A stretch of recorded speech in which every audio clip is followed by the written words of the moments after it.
Eri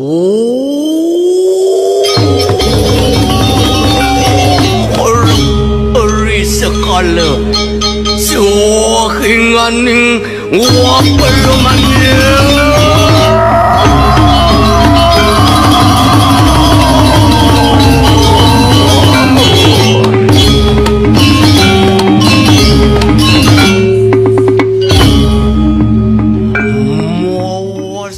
Om Swastiastu. Ajian Tangting Mas. Dikisahkan di sebuah kerajaan Daha terdapat seorang raja yang tidak kunjung mempunyai putra mahkota.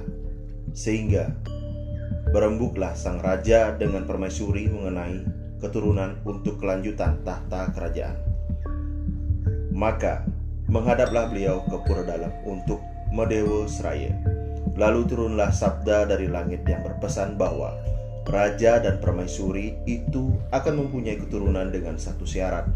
Dalam perjalanan pulang ke istana, beliau tidak diperkenankan menoleh ke kanan dan ke kiri ataupun berkata-kata. Akan tetapi pada saat perjalanan pulang ke istana, sang raja dan permaisuri lupa dengan sabda yang telah diberikan tersebut. Tanpa sengaja mereka melihat 2 ekor anak babi yang lucu-lucu. Mereka berkeinginan mempunyai anak-anak yang lucu seperti anak babi tersebut. Setelah sekian lama menanti, tibalah waktunya sang permaisuri melahirkan 2 orang anak sekaligus, yaitu anak laki-laki dan perempuan. Akan tetapi yang lahir adalah anak babi, sesuai dengan perkataan beliau pada saat perjalanan pulang ke istana terdahulu. Oleh karena itu dibuanglah kedua anak babi tersebut ke kuburan. Anak babi yang perempuan kemudian bertapa di pura Prajapati, dan anak babi yang laki-laki bertapa di pura dalam. Anak babi perempuan didatangi oleh Betari Durga dan diberi kesaktian tanpa tanding dengan wajah yang sangat cantik yang diberi nama Tanting Mas.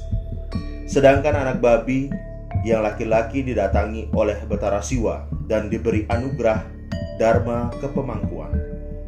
Anak babi laki-laki itu pun berubah menjadi anak yang tampan dan diberi nama Tanting Rat. Kemudian disuruhlah Tanting Mas pergi ke sebuah kerajaan yang ada di negeri Dirah oleh Betari Durga dengan maksud dan tujuan untuk mengabadikan dirinya.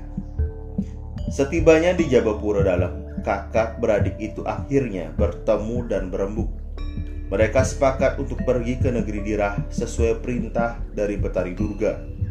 Setibanya di negeri Dirah, Tanting Mas dan Tanting Rat bertemu dengan sang raja, dan seketika itu juga sang raja berkesima melihat kecantikan Tanting Mas.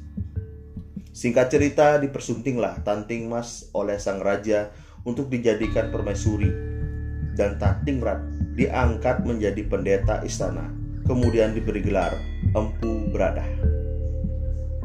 Seiring perjalannya waktu, ilmu yang telah dianugerahkan oleh Betari Durga kepada Tanting Mas semakin tidak bisa dikendalikan, sehingga ilmu tersebut disalahgunakan dan menjadi ilmu yang bersifat negatif atau disebut aji wogi. Om Santi Santi Santi. Om